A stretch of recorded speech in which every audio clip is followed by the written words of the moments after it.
જય ગુરુદેવ. નવી group of એજ્યુકેશનમાં આપ સૌનું હાર્દિક સ્વાગત છે. દરરોજ સ્વાગત કરીએ છીએ, પણ સ્વાગતને તમે સાર્થક કરો છો ખરી? કારણ કે રોજ ઉઠીને જ્યારે અમે તમને આ ઓનલાઈન એજ્યુકેશનના માધ્યમથી મળીએ છીએ, ત્યારે એ જ અપેક્ષાથી મળીએ છીએ કે આગળનું તમે બેકઅપ લઈ ચૂક્યા હશો અને આ વિડીયોને તમે પૂરેપૂરો ન્યાય આપતા હશો. વિડીયો ખોલવો, સીન કરી લેવું અને બેક વહી જવું, લાસ્ટમાં જોઈ લેવું કે હોમવર્ક શું આપવું, એ તમે અમને નહીં પણ તમારી જાતને છેતરી રહ્યા છો. કારણ કે પછી જ્યારે ભેગું કરવાનું આવશે ને, ત્યારે આ કંઈ જ ભેગું થશે નહીં. કારણ કે ભેગું ત્યારે નહીં થાય, કારણ કે દરરોજ બે વિડીયો તમે જોતા હશો અને આ બંને વિડીયોમાં કંઈક ને કંઈક શીખવાડ્યું હશે. આ બધાની લિંક તમારા વોટ્સઅપના ગ્રુપમાં આવતી હશે, તો ક્યારે કોની કઈ લિંક છે, ક્યારથી ભેગું કરવું એ પછી થતું નથી. તો એ ભેગું ન કરવા માટે તમારે અત્યારથી જ્યારે પણ કોઈ વિડીયોને ઓપન કરો છો તો એને ન્યાય આપીને તમને સમય હોય ત્યારે ખોલો. એવું નથી કહેતા કે અત્યારે અપલોડ થયો છે, આ સમયમાં અપલોડ થયો છે ત્યારે જ જોઈ લેવું. તમને સમય હોય, આ તમને એક તક મળેલી છે કે તમને સમય હોય ત્યારે તમે ભણી શકો છો, અભ્યાસ કરી શકો છો. ઘણા બધા સ્ટુડન્ટને એવું હશે કે તેના પપ્પાના મોબાઈલમાં વોટ્સઅપમાં મેસેજ આવતા હશે, લિંક આવતી હશે, તો એ તો સવારથી વયા ગયા હોય, સાંજે આવતા હોય, તો તે સમયમાં જ્યારે તેનો મોબાઈલ ફ્રી થયો હોય અથવા તો એના મોબાઈલમાંથી એ લિંક જે છે એ મમ્મીના મોબાઈલમાં કે ભાઈના મોબાઈલમાં તમારે શેર કરી લેવી જોઈએ. વોટ્સઅપમાં નંબર ભલે ને પપ્પાનો આપ્યો હોય તો એમાં શેર કરી લો અને તમારા સમયાંતરે તમે એ લિંક જે છે એ લિંકની નીચે ડેટ લખી નાખો. અત્યારે એવું કરો કે લિંક પપ્પાના મોબાઈલમાં આવે છે તો તમે વોટ્સઅપ થ્રુ તમારા ભાઈના કે બેનના કે તમારા મમ્મીના મોબાઈલમાં લ્યો છો ત્યારે નીચે ડેટ લખીને સેન્ડ કરો. ઇન ફ્યુચર જ્યારે પણ તમારે એ વિડીયોઝ જોવાના થાય તો એની નીચે ડેટ આપેલી હોય અથવા સબ્જેક્ટ લખી નાખો. સબ્જેક્ટ લખેલો હશે તો તમારે ઇન ફ્યુચર જ્યારે પણ તેની જરૂરિયાત ઉદ્ભવશે ત્યારે તમે ડેટ, સમય, સબ્જેક્ટ અથવા ચેપ્ટર વાઇઝ તેને ફરીથી જોઈ શકીશો. એટલે આવું કરી અને તમે વિડીયોને ન્યાય આપતા રહેજો. આ પહેલાંના આપણા ટોપિકમાં આપણે કંપનીના પ્રકારો જે છે એ શીખતા હતા. કંપનીના મુખ્યત્વે કેટલા પ્રકારો છે? 4 પ્રકારો છે. કયા 4? તો કે પ્રથમ, ખાસ કાયદા દ્વારા અસ્તિત્વમાં આવતી કંપની, સંસદ કે વિધાનસભામાં ખાસ કાયદો પસાર કરીને. બીજું, સભ્ય સંખ્યાની દ્રષ્ટિએ કંપનીનો પ્રકાર. તો એના પેટા 3 પ્રકાર છે: જાહેર કંપની, ખાનગી કંપની અને એક વ્યક્તિની કંપની. જાહેર કંપની તો કે ઓછામાં ઓછા 7 સભ્યો અને વધુમાં વધુ સભ્યનો કોઈ નિયંત્રણ નથી. તેના નામના છેડે લિમિટેડ શબ્દનો ઉપયોગ કરવામાં આવે છે. બીજી છે ખાનગી કંપની, તો ઓછામાં ઓછા 2 સભ્યો અને વધુમાં વધુ 100 સભ્યો. તેના નામના અંતે પ્રાઇવેટ લિમિટેડ તેવા શબ્દનો ઉપયોગ કરવામાં આવે છે. અને ત્રીજી છે એક વ્યક્તિની કંપની, જે ખાનગી કંપની હોઈ શકે, જાહેર કંપની હોઈ શકે નહીં. એક જ વ્યક્તિ કંપની ધારાના નિયમ અનુસાર તેની સ્થાપના કરે છે. હવે જાહેર કંપની અને ખાનગી કંપનીના પણ પેટા પ્રકાર છે. મુખ્ય એના પેટા પ્રકાર 3 છે. એક, શેર મૂડીથી મર્યાદિત જવાબદારીવાળી જાહેર કંપની. બીજું, બાંહેધરીથી મર્યાદિત જવાબદારીવાળી જાહેર કંપની. અને ત્રીજું, અમર્યાદિત જવાબદારીવાળી કંપની. બીજી ખાનગી કંપની, તેના પણ પેટા 3 પ્રકાર છે. મુખ્ય પ્રકારના આ 3 પેટા પ્રકાર અને એ પેટા પ્રકારના પણ પેટા પ્રકાર. ખાનગી કંપનીના 3 પેટા પ્રકાર: પ્રથમ, મર્યાદિત જવાબદારીવાળી ખાનગી કંપની. બીજું, બાંહેધરીથી મર્યાદિત જવાબદારીવાળી ખાનગી કંપની. અને ત્રીજું, અમર્યાદિત જવાબદારીવાળી ખાનગી કંપની. આ બંને પ્રકારને સમજ્યા બાદ આજે આપણે તેના ત્રીજા પ્રકારથી શરૂઆત કરીશું. ત્રીજો પ્રકાર છે વર્ચસ્વની દ્રષ્ટિએ કંપની. શેની દ્રષ્ટિએ? વર્ચસ્વ, એટલે કે કંપની ઉપર કોનું વર્ચસ્વ વધુ, તેના આધારે કંપનીના પ્રકારો પડે છે. એમાં પ્રથમ પ્રકાર છે સરકારી કંપની. સરકારી કંપની, તો કે સરકારી કંપની એટલે કઈ કંપનીઓ? તો કે હવે એમાં 3 પેટા પ્રકારો પડતા જાય છે સરકારી કંપનીમાં. તો કે જે કંપનીની ભરપાઈ થયેલી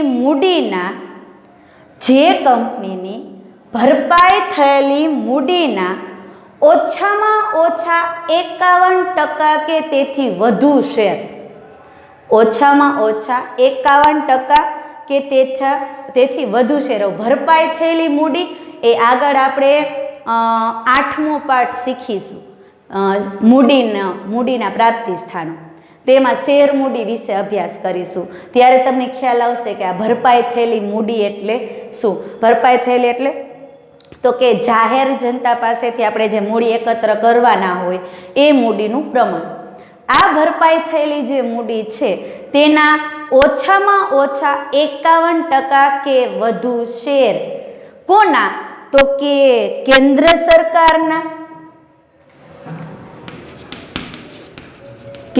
સરકારના અથવા રાજ્ય સરકારના અથવા એકથી વધુ રાજ્ય સરકારના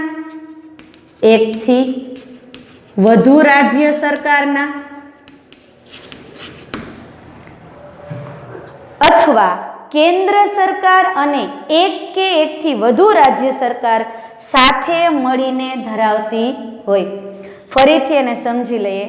સરકારી કંપની એટલે એવી કંપની કે જેની ભરપાઈ થયેલી મૂડીના ઓછામાં ઓછા 51% કે તેથી વધુ શેર કાં તો કેન્દ્ર સરકારના હોય, ફક્ત કેન્દ્ર દ્વારા જ સ્થાપિત થયેલો એટલે 51% કે તેથી વધુ શેર ફક્ત કેન્દ્ર સરકારની હોય, કાં તો ફક્ત રાજ્ય, દાખલા તરીકે ગુજરાત રાજ્ય હોય તે કોઈ કંપનીના 51% કે તેથી વધુ શેર ધરાવતી હોય, અથવા એકથી વધુ રાજ્ય સરકારના, દાખલા તરીકે ગુજરાત, મહારાષ્ટ્ર અને રાજસ્થાન આ ત્રણેય રાજ્યો મળી અને કોઈ એક કંપની જે છે તેના 51% કે તેથી વધુ શેર ભરપાઈ થયેલી મૂડીના ધરાવતા હોય, અથવા કેન્દ્ર અને કોઈ એક કે એકથી વધુ રાજ્ય સરકાર. કેન્દ્ર સરકાર એટલે કઈ? દિલ્હી, આપણે જે સંસદની વાત કરીએ છીએ તે. હવે સંસદની વાત કરી છે એટલે તમે કદાચ જોતા હશો ન્યૂઝપેપરમાં કે આપણું જે સંસદ ભવન છે ને એ સંસદ ભવન જે છે એનો હવે આકાર બદલવા જાય એટલે નવું સંસદ ભવન જે છે એ 2022 સુધીમાં નિર્માણ પામશે. 900 કરોડથી વધુ રૂપિયાના ખર્ચે એ સંસદ ભવન બનવાનું છે, જેનું ખાતમુહૂર્ત છે લગભગ આગામી સમયમાં નરેન્દ્ર મોદી સાહેબ તેમના હસ્તે કરવાના છે અને તેનો કોન્ટ્રાક્ટ ટાટા કંપનીને મળેલો છે, જે આ નવું સંસદ ભવન જે છે તેને તૈયાર કરવાના છે. તો કેન્દ્ર સરકાર અને એક કે તેથી વધુ રાજ્ય સરકારો. હવે કેન્દ્ર સરકારે નાણાં રોક્યા હોય અને એક કરતાં વધુ રાજ્ય સરકારે, હવે દાખલા તરીકે આપણે દક્ષિણ ભારતની વાત કરીએ તો કે તમિલનાડુ, કેરળ અને કર્ણાટક આ ત્રણેય રાજ્યો હોય અને કેન્દ્ર સરકાર હોય, એ ચારેય સાથે મળીને કોઈ એક કંપનીના 51% કે તેથી વધુ મૂડી જે છે તેને ભરપાઈ મૂડીના 51% કરતાં વધુ શેર મૂડી મેળવેલી હોય. તો આવી કંપની એટલે સરકારી કંપની. આ કંપનીના ઉદાહરણો છે, દાખલા તરીકે Bharat heavy electrical company, Bharat heavy electrical limited, જેને ભેલના નામથી આપણે શોર્ટ ફોર્મમાં ઓળખીએ છીએ, BHEL. આ શોર્ટ ફોર્મનું તમને ફૂલ ફોર્મ પૂછાઈ શકે. Bharat heavy electrical limited.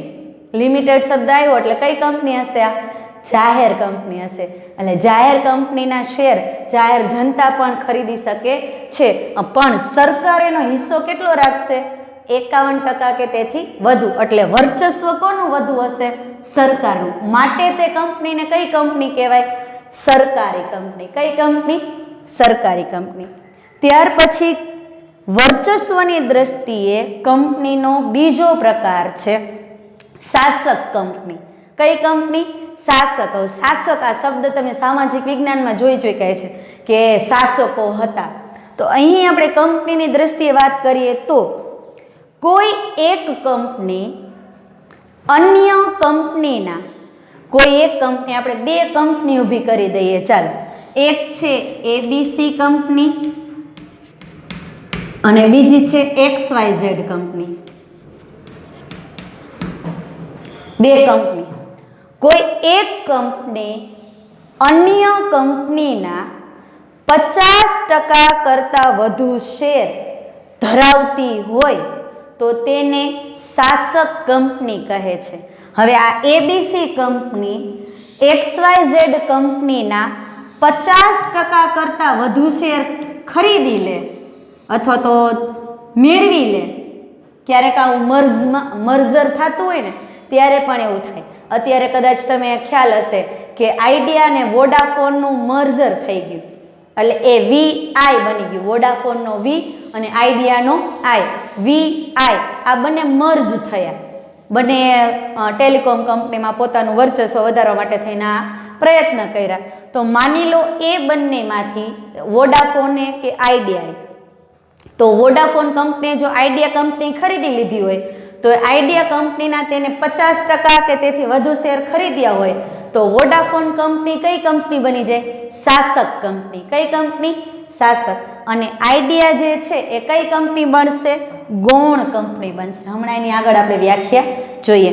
અત્યારે શાસક કંપનીની વાત કરીએ તો કે કોઈ એક કંપની અન્ય કંપનીના 50% કે તેથી વધુ શેર ધરાવતી હોય અને તે કંપનીના સંચાલક મંડળની નિમણૂક કરવાનો અધિકાર ધરાવતી હોય. હવે સ્વાભાવિક જ છે કે 50% કરતાં વધુ શેર જે કંપની ખરીદી લે, હવે એનું વર્ચસ્વ વધી જશે. પ્રકાર જ એ છે જેનું વર્ચસ્વ વધુ હોય, હવે કંપનીમાં મેનેજ કરવાનો અધિકાર પણ તેનો વધી જાય. એટલે કે સંચાલકોની નિમણૂક કરવાનો, સંચાલક મંડળની નિમણૂક કરવાનો અધિકાર ધરાવે છે.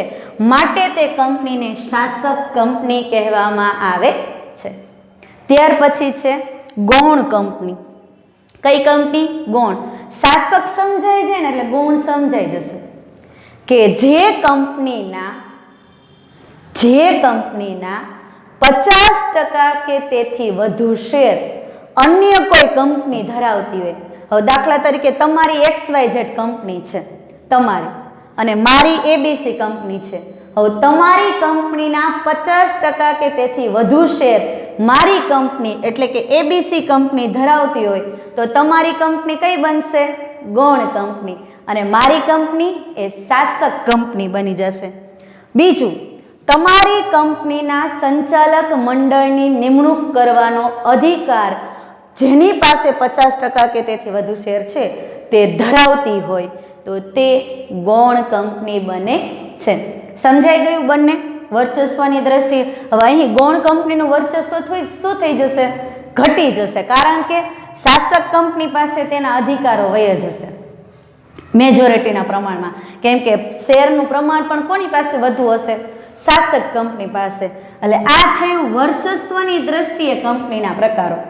પ્રથમ, સરકારી કંપનીએ વર્ચસ્વ એનું વધુ જ છે કે 51% કે વધુ શેર કેન્દ્ર અથવા રાજ્ય અથવા કોઈ એકથી વધુ રાજ્ય અથવા કેન્દ્ર, રાજ્ય અને એક કરતાં વધુ રાજ્ય સંયુક્ત રીતે 51% કે વધુ શેર ભરપાઈ થયેલી મૂડીના ધરાવે તો તે સરકારી. અન્ય કંપનીના 50% કે વધુ શેર ધરાવે તો શાસક. અન્ય કોઈ કંપની આપણા 50% કે વધુ શેર ધરાવે તો તે ગૌણ કંપની બને છે. ત્યાર પછી આવે છે નોંધણીના સ્થાનની દ્રષ્ટિએ કંપની. આ પછીના આપણા ટોપિકમાં આપણે શીખીશું કે કંપનીની સ્થાપના વિધિ કઈ રીતના થાય છે. તો આ સ્થાપના વિધિમાં આવશે નોંધણીનું પ્રમાણપત્ર મેળવવાની વિધિ. તો નોંધણીના સ્થાનની દ્રષ્ટિએ કંપનીના મુખ્યત્વે 2 પ્રકાર પડે છે. તેના પેટા પ્રકારો. કંપનીના મુખ્ય પ્રકારમાં ચોથો પ્રકાર નોંધણીના સ્થાનની દ્રષ્ટિએ કંપની અને તેના પેટા પ્રકારમાં પ્રથમ છે ભારતીય કંપની. ભારતીય કંપની એટલે તો કે જે કંપનીની નોંધણી ભારતમાં થઈ હોય, ભારતીય કંપની ધારા હેઠળ થઈ હોય. ભારતીય કંપની ધારો એટલે હાલમાં કયો છે? 2013.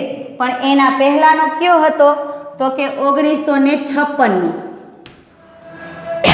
પહેલાનો કંપની ધારો 1956, હાલમાં 2013 પ્રમાણે. એટલે કે જેની નોંધણી ભારતમાં થઈ હોય, ભારતીય કંપની ધારા હેઠળ થઈ હોય, એ સંસદ કે વિધાનસભાના ખાસ કાયદા હેઠળ અસ્તિત્વમાં આવેલી હોય, તો એવી તમામ કંપનીને ભારતીય કંપની કહે છે. ટૂંકમાં એની નોંધણી ક્યાં થવી જોઈએ? ભારતમાં. તેને કાયદો કયો લાગુ પડતો હોય? તો કે ભારતીય કંપની ધારાનો. એવી તમામ કંપનીઓ કઈ કંપની છે? ભારતીય કંપની. એ પછી જાહેર કંપની હોઈ શકે, ખાનગી કંપની હોઈ શકે અને સરકારી કંપની પણ હોઈ શકે. કારણ કે આ તમામ કંપનીઓ જે અસ્તિત્વમાં આવેલી છે એ તમામ કંપનીઓ કંપની ધારાના નોંધણીના પ્રમાણપત્ર મેળવ્યા બાદ જ અસ્તિત્વમાં આવેલી હશે. ચાલો ત્યાર પછી વાત કરીએ વિદેશી કંપનીની. વિદેશી કંપની જે કંપનીની નોંધણી ભારતની બહાર થઈ હોય, જે કંપનીની નોંધણી ભારતની બહાર થઈ હોય એટલે કે અન્ય કોઈ દેશમાં થયેલી હોય, જેની રજિસ્ટર્ડ ઓફિસ દરેક કંપનીએ પોતાની રજિસ્ટ્રાર નહીં પણ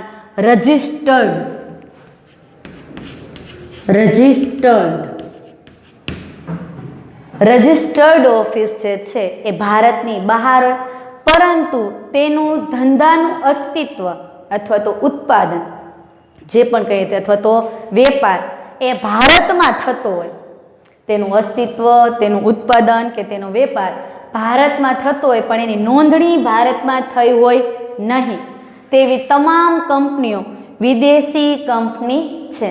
ઉદાહરણ તરીકે અત્યારે લઈએ તો એમેઝોન કંપની હૈદરાબાદ સાઈડ કંઈક એની બહુ મોટી પોતાની ઓફિસ ખોલવાના એનું ચાલુ થઈ ગયું છે અથવા તો ખોલેલી છે, જેમાં હજારો ભારતીય નાગરિકોને રોજગારી મળશે. તો આવી એમેઝોન હોય, કોલગેટની કંપની હોય, અન્ય કોઈ પણ કંપનીઓ હોય કે જેનું રજિસ્ટ્રેશન ભારતમાં ન થયું હોય, રજિસ્ટ્રેશન ક્યાં થયું હોય? ભારતની બહાર થયું હોય, જેની રજિસ્ટર્ડ ઓફિસ પણ ક્યાં હોય? ભારતની બહાર હોય, એટલે કે જે તે પોતાના દેશમાં હોય, પરંતુ તે અહીં આવીને વેપાર કરતી હોય, ઉત્પાદન કરતી હોય અને વેચાણ કરતી હોય, તો તેવી તમામ કંપનીઓ કઈ કંપની છે? વિદેશી કંપની બને છે. આમ કંપનીના 4 પ્રકારો: ખાસ કાયદા હેઠળ અસ્તિત્વમાં આવતી કંપની, સભ્ય સંખ્યાની દ્રષ્ટિએ કંપની જેના પેટા 3 પ્રકાર, જાહેર કંપની, ખાનગી કંપની, એક વ્યક્તિની કંપની. તેના પેટા પ્રકારોમાં જોઈએ તો જાહેર કંપનીમાં 3: શેરમૂડીથી મર્યાદિત જવાબદારીવાળી કંપની, બાંહેધરીથી મર્યાદિત જવાબદારીવાળી કંપની અને અમર્યાદિત જવાબદારીવાળી કંપની. ખાનગી કંપનીમાં પણ 3 પ્રકાર: મર્યાદિત જવાબદારીવાળી ખાનગી કંપની, બાંહેધરીથી મર્યાદિત જવાબદારીવાળી ખાનગી કંપની અને અમર્યાદિત જવાબદારીવાળી કંપની. ત્યાર પછી ત્રીજો પ્રકાર જે આજે આપણે શીખ્યા, વર્ચસ્વની દ્રષ્ટિએ કંપનીમાં તેના પેટા 3 પ્રકાર: સરકારી કંપની, શાસક કંપની અને ગૌણ કંપની. ત્યાર પછી નોંધણીની દ્રષ્ટિએ, નોંધણીના સ્થાનની દ્રષ્ટિએ કંપનીના પેટા 2 પ્રકાર: ભારતીય કંપની અને વિદેશી કંપની. આ સાથે આજનો આપણો આ ટોપિક અહીં પૂર્ણ થાય છે. હોમવર્કમાં તમારે આ 4 પ્રકારો કંપનીના આ કોષ્ટક સ્વરૂપે જ, આ કોષ્ટક આખું જે છે તમારે સ્ક્રીનશોટ લેવો હોય તો હું દૂર થઈ જાઉં છું. કોષ્ટક જે છે ને તે કોષ્ટક આખું પાકું કરવું અને રફ બુકમાં મોઢે લખવું, જોઈને નહીં. રફ બુકમાં મોઢે લખવું, પાકું કરતા રહેજો. હોમવર્ક જે આપીએ છીએ એ પણ કરતા રહેજો. ઇન ફ્યુચર કદાચ તમારી પાસેથી તમે કેટલું ફોલોઅપ કરો છો વિડીયોને અને હોમવર્કને એ જાણવા માટે તમારી પાસેથી કદાચ હોમવર્ક પણ અમે મગાવીએ, તો એ માટે થઈને તમારી તૈયારી પૂરતી રાખજો. અસ્તુ. જય ગુરુદેવ.